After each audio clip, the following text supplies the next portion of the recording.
Good morning. Thank you for all being here today. My name is Paul Beard. I am the chief of the Oakley Police Department. My last name is spelled B-E-A-R-D. The purpose of this press conference is to explain our most recent developments in our case involving missing person and homicide victim Alexis Gabe. During this press conference, you will also hear from Oakley Police Detective Tyler Horn. His last name is spelled H-O-R-N. You will also hear from Antioch Police Detective John Cox. His last name is spelled C-O-X. You will also hear from the father of Alexis, Mr. Gwyn Gabe. His whole name is spelled G-W-Y-N-G-A-B-E. At the conclusion of each of our presentations, we will open the conference up to some question and answer. After the Q&A draws to an end, I will have Spanish-speaking interpreters assigned to myself, Detective Horn and Cox, and Mr. Gabe. That is in the event any of our Spanish-speaking media partners want to ask. The story of Alexis has been reported on certain nationwide outlets. I want to primarily address our local community. The Oakley community has come together very strongly for Alexis in the past few months, and the Oakley community has absolutely served the Gabe family with dedicated service. My family has had roots in Oakley since 1944. I am proud to have a lifelong connection to Oakley. I am proud to be a product of Oakley, and I am proud to be your chief. The purpose of this press conference is to focus on Alexis and her memory and try to provide some measure of closure for those who have been impacted by her disappearance and her murder. I am fully aware there are questions and frustrations involving other people associated with this case. It is not my intent to discuss anybody other than Alexis in the form of evil that took her precious life. At this point, I'm going to provide everybody with a brief case history of how this all came to be leading up to the point of last week. Alexis was reported to us as a missing person on January 27th when she did not return home from Marshall Curtis Jones. Marshall Jones was an Antioch resident and a former boyfriend of Alexis. Alexis's family began searching for Alexis. They found her car at the intersection of Trenton and Carrington right here in Oakley. They found that to be highly suspicious. They reported the incident to us. Our first initial officer is Officer Rod County. Rod County took this case with a certain sense of heightened awareness of the whole thing.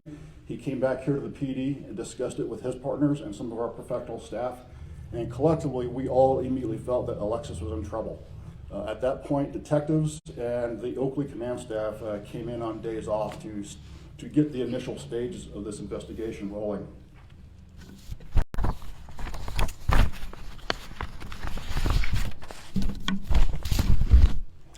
From that point forward, this case has been worked on every day, and oftentimes it has been worked on around the clock. During the early stages of this investigation, I reassigned people from their normal assignments, and I assigned them to investigations to help our investigators in an effort to locate Alexis. As our case wore on, Detective Tyler Horn and Sergeant Casey Minister began to focus on Marshall Jones as a significant person of interest. We joined forces with detectives from the Antioch Police Department, headed by Sergeant James Stinger and Detective John Cox. Together, this team of investigators determined there was enough probable cause to believe Marshall Jones was responsible for the murder of Alexis. This case was presented to the Contra Costa District Attorney's Office. An arrest warrant was signed charging Marshall Jones with the murder of Alexis. Marshall Jones was killed in June of this year in a lethal confrontation with a Seattle area task force as they attempted to arrest him for that warrant for the murder of Alexis. The investigators identified several areas of Amador County as likely areas that may hold clues or evidence for us in this case. Amador County was heavily focused on due to investigative techniques we used and information we had received. Early on in this investigation, we determined Jackson Road, which is also known as Highway 16, was an area that Marshall Jones appeared to have traveled on. Jackson Road is a long rural road with many side roads coming off of it. Several of the detectives and the personnel who had been reassigned to assist our detectives searched several areas of Jackson Road early in this investigation. Our investigation also revealed the very well-known note written by Marshall Jones. That note provided directions to an area just outside Pioneer, California. This note drove our strong interest to Pioneer. Our investigators, this team of investigators, essentially turned several areas of Pioneer literally upside down. We dug several areas, and we even drained a large pond in the search for Alexis. The investigators have periodically returned to areas of Amador County to follow up on leads and areas of interest over the past few months. Based on recent discoveries, Amador County was exactly where our investigators needed to be. At this point, I will have Detective Horn and Detective Cox speak to the actual investigation. First up will be Detective Tyler Horn.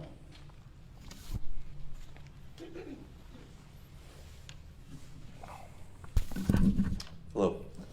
On Thursday, November 3rd of this year, Oakley and Antioch police investigators received a call from deputies from Amador County Sheriff's Office regarding the discovery of human remains on Highway 16 near the town of Plymouth. The tip was emailed to Amador County by a citizen visiting the region from Alaska. The citizen was metal detecting and happened upon what he thought to be human remains. Amador County deputies and investigators swiftly responded to the scene to confirm the discovery. Since investigators in Amador County were intimately familiar with Alexis Gabe's disappearance, we were notified very promptly. The scene was losing daylight and it was secured until the morning. On November 4th, Oakley and Antioch police investigators responded to the scene to meet with Amador County personnel. Members of Amador County Search and Rescue, California Office of Emergency Services K-9s completed a thorough search of the area. Search parties covered approximately a half mile in either direction of the original site in an attempt to locate any additional remains. No additional remains were located. The remains were taken to Amador County Sheriff's Office for identification. A forensic odontologist contracted through the Contra Costa County Coroner's Bureau was summoned to the scene. In the evening hours, the remains discovered on Highway 16 were confirmed to be that of Alexis Gabe through her most recent dental records. Due to the fact that a forensic odontologist confirmed the partial remains via dental records, you can only imagine what we have recovered. Out of respect to the Gabe family, we do not want to get into the specifics of what exact remains were recovered. Other items of evidence consisting of earrings, black garbage bag remnants, and duct tape were also found.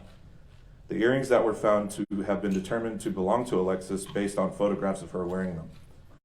The condition of the remains did not lead us to a specific manner of death, but we were confident that her remains were separated from one another and scattered into several areas. The criminal aspect of this investigation ceased on June 1st this year when the sole suspect, Marshall Curtis Jones, was killed in exchange with police in Washington State. With the discovery of Alexis' remains, the entirety of this homicide investigation has now been completed.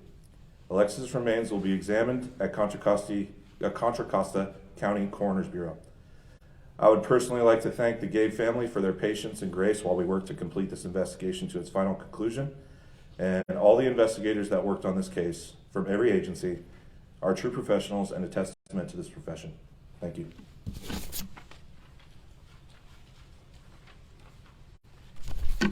Good afternoon. The Oakley and Antioch police departments have always worked very closely together as neighboring cities with a common goal to provide the best public safety services to our communities. When the Oakley Police Department reached out to Antioch's Investigation Bureau, notifying us that a suspicious missing persons report may be connected to the city of Antioch, we did not hesitate partnering with Oakley PD to help solve this case. First off, I'd like to say that our thoughts, prayers, and hearts go out to the Gabe family for the loss of their loved one. We hope that in some small measure, our support and efforts to surface what happened to Alexis Gabe and bring her home has in some way provided a bit of closure for the family. As they continue to mourn for their loved one, celebrate her life, and eventually find a way to move forward as a family with our community support.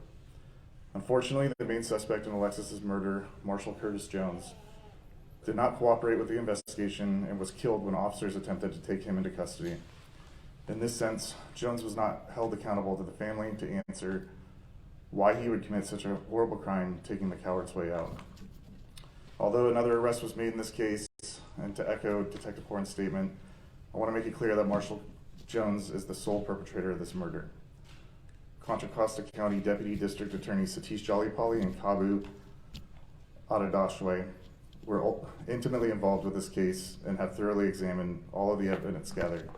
It has been determined there is not enough evidence to prove beyond a reasonable doubt that a crime was committed by any other person but Marshall Jones. The Antioch Police Department would like to thank the Amador County Sheriff's Office for all their assistance during the case. We would also like to thank the Pacific Northwest U.S. Marshals Task Force for attempting to take Marshall into custody.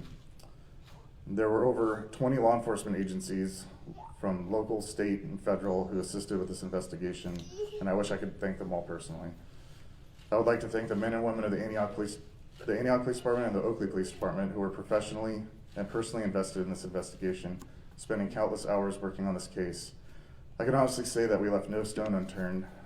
I would like to thank the Oakley Police Chief, Paul Beard, and the administration of the Antioch Police Department for your support and leadership seeing us through this investigation. And again, I would like to extend our heartfelt condolences to the Gabe family. We put together a couple of slides on the TV above me to give some context to the discoveries made this weekend.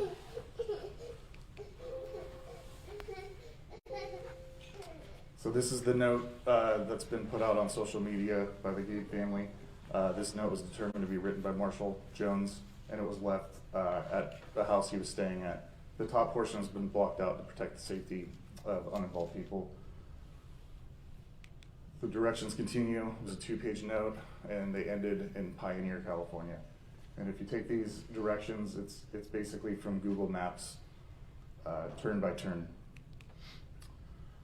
This is Google Maps. This is Marshall's. This is the direction that Marshall was supposed to be going. However, he did not take Watt Avenue off of 50. He ended up missing the exit and going on Bradshaw Road, which is what all of us did when we followed the directions.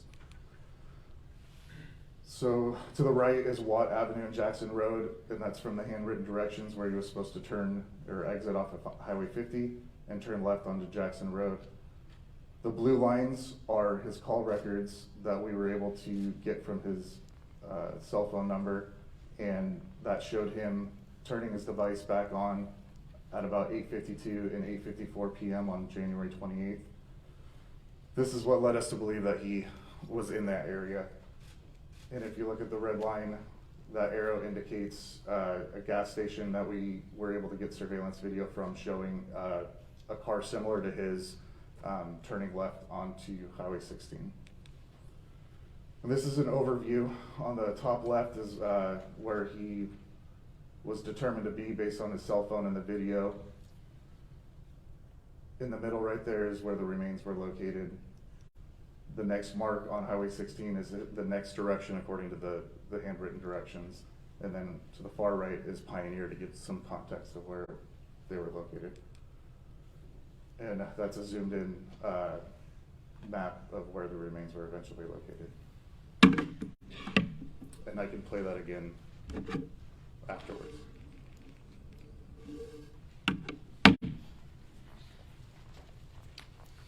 Thank you, John. Thank you, John and Tyler.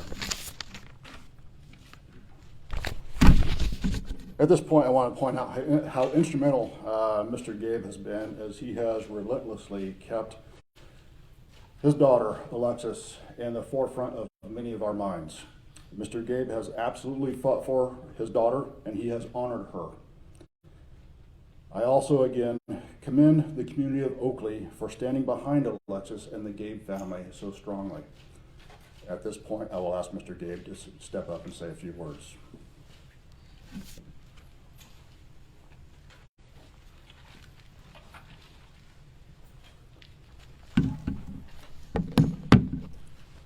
Good morning, everyone. I'm here today with our sons, Gwyn Marcus and Gwyn Austin, and some of our family members. My wife, Rowena, couldn't join us today because she's still in the Philippines. This year has been really tough for us. Besides the loss of our daughter, she and our family are also mourning the loss of her father, who passed away a couple of weeks ago. When Detective Horn called me asking for our dentist's phone number, I knew something was up. They came to our house Friday night to tell my wife and I, who joined us on a video call, about their discovery. While it was what we were praying to find Alexis and lay her to rest, the reality was still devastating to hear. Our hearts were shattered even more than what we thought possible. Deep inside, we were still holding on to hope that she's okay and that she's just out there somewhere waiting to be rescued and reunited with us. There are still so many questions unanswered. I'm not sure if there will ever be closure for our family in terms of the loss of Alexis, her heartless and premeditated murder, the cold-blooded way her body was desecrated, and the cowardly way her murderer chose to evade responsibility for his wrongdoings.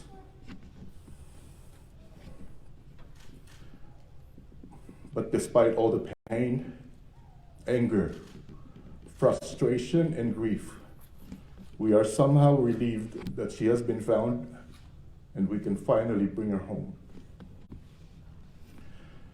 We pray that our daughter can be at peace knowing her family and community gave their all to find her and will continue to do so, because we will not stop until the rest of her remains are found. We have a lot of volunteers who are helping us search who don't care about the reward money. We have the support, strength, resilience, and love of this amazing community to endure the challenges ahead. We would like to thank the detectives who never stopped looking for Alexis. Detective Horn with Oakley PD, Sergeant Stenger and Detective Cox with Antioch PD. Thank you so much for not giving up on us. Thank you for fulfilling your promise to not stop until you find our daughter. We also want to thank the Oakley Chief, Paul Beard, the Mayor, City Manager, the City Council members, and the entire City of Oakley.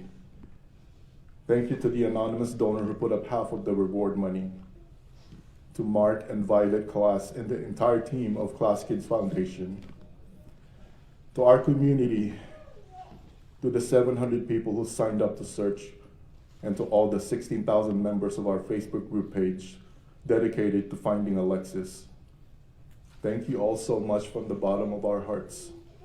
We will never forget how great it has been to live in Oakley. Thank you.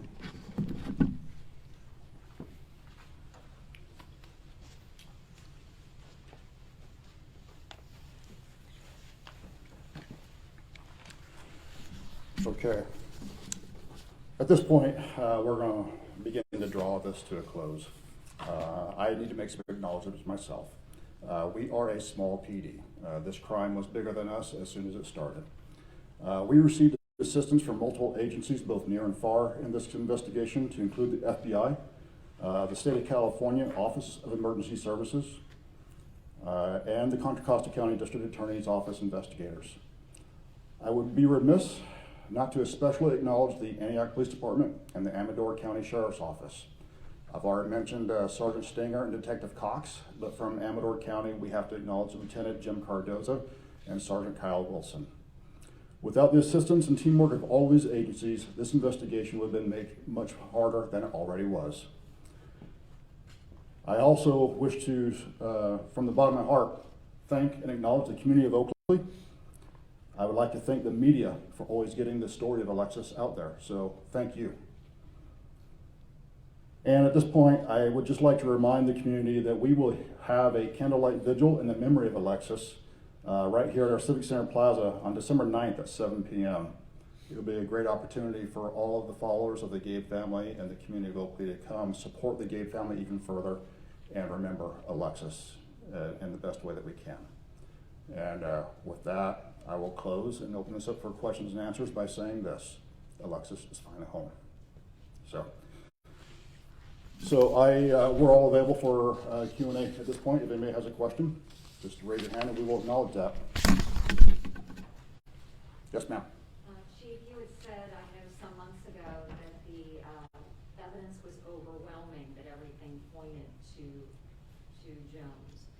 Can you share with us a little bit more about what that evidence was and what you think the timeline might have been from the time she disappeared to when he left her? So the question is, can we share more about the evidence we have collected in regards to Marshall Jones? To best answer that question, I will turn that question over to my investigators. So the specific evidence, there's quite a bit, a lot of it being circumstantial, small amounts of biological evidence, and of course, we completed a wiretap investigation, and there was nothing to sway us from Marshall Jones. Where do you think the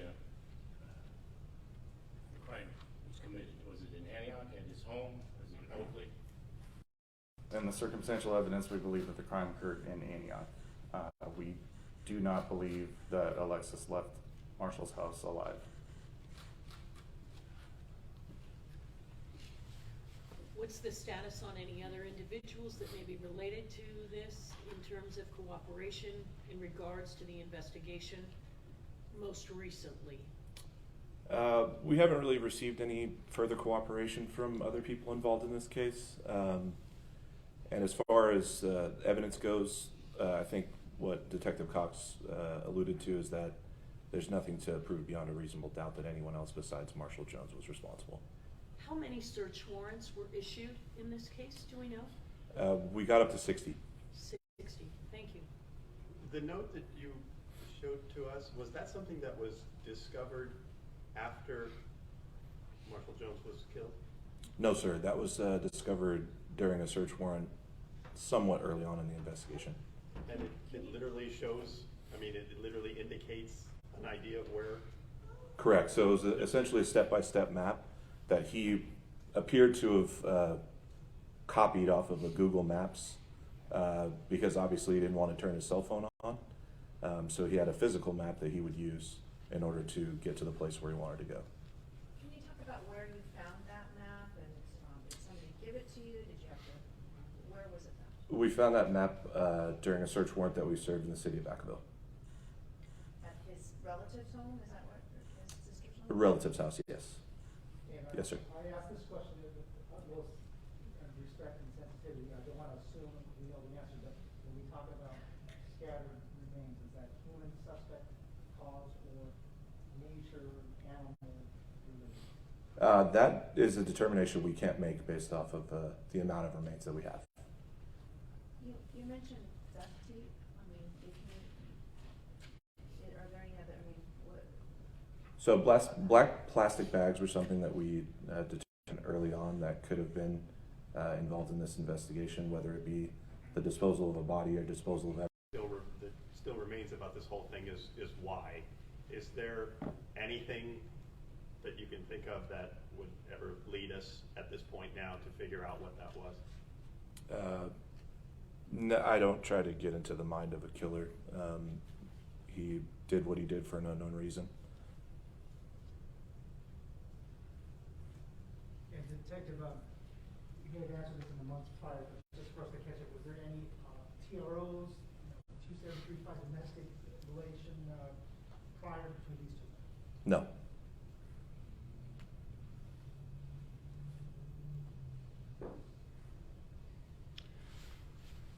Something? Yes, Seattle, or outside of Seattle. How long was he there? When did the task force up there ultimately find him? That was June 1st of this year. June 1st. Yeah. And do you believe he transported her in his car? And was there any evidence found there? I mean, he came from Vacaville, from a relative's house to the ultimate destination, right? Yep. Yeah, we believe he transported her in his vehicle. We have evidence to suggest that. Her DNA was found in the back of the vehicle, but the crime lab wasn't able to determine whether or not that was blood. They only obtained her profile.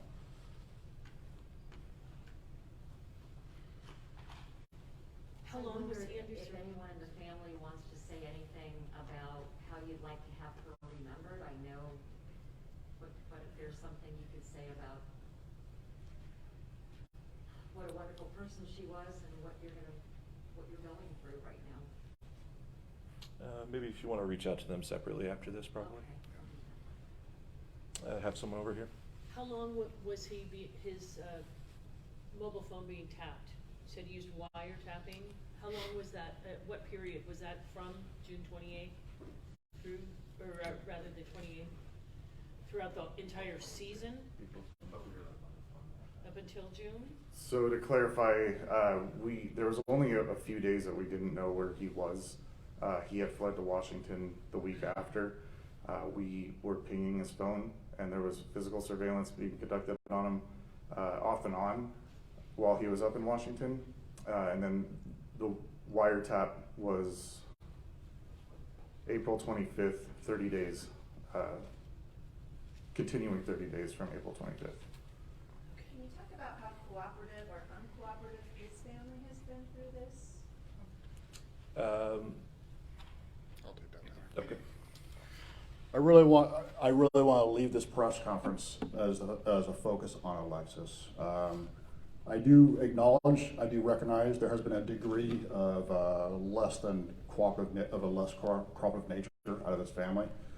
Nothing that has happened in the past week is going to change any decisions that have been made by DA's office or PD or anything like that. Our team of investigators, our joint team of investigators, did put together a very thorough investigation on all parties involved with this case.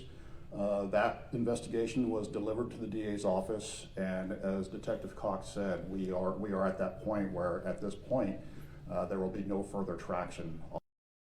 And I really just want to leave this at Alexis. And I hope you can understand that the question came of how do we want to remember Alexis? And I choose to remember Alexis as a very vital member of this community and a person that we all supported and we all wanted back. And that's where I'd really like to leave this. Can we get Spanish?